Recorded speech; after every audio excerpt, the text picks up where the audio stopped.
nga ito sa kinatatakutan kong araw. PMS ni Via. Gastusan na naman. Yung bulsa namin kumikirot-kirot na talaga. Kidding aside, yung importante, alagaan natin ang sasakyan para ingatan din tayo. On the way na nga kami sa casa, sa San Fernando. And dito na kami dumaan sa expressway para mabilis. Dito nga kami sa Santa Ines pumasok. Tignan nyo.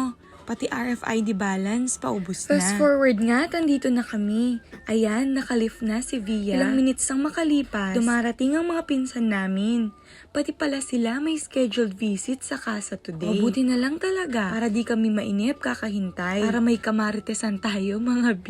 Of course, ayaw nating manahimik dahil mabubulok yung mga laway natin. Hindi na nga kami nakatiis. At ayan, napakoko na kami. Ito nga palang 2 ladies ang in-order ko. And passion fruit naman kay Mr. Malabanan. Andito na nga kami sa Telebastagan para iparotate ang mga gulong at ipa-align. Dapat ay makiki-CR lang kami. Ang mga gastador, nagpa-manicure at pedicure nang wala sa oras. Galing din nga kami ng SM Telebastagan dahil nag-live. Wala tayong video mga mi dahil yung phone ko sumusumpong, storage full na daw. Kauwi nga namin ay naglaba din.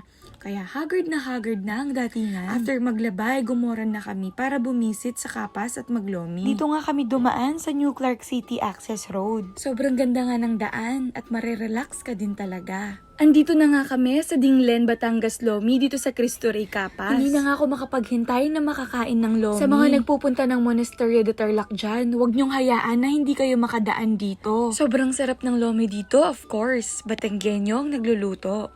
Partneran mo pa nga ng sibuyas, kalamansi at sili ang sausawan.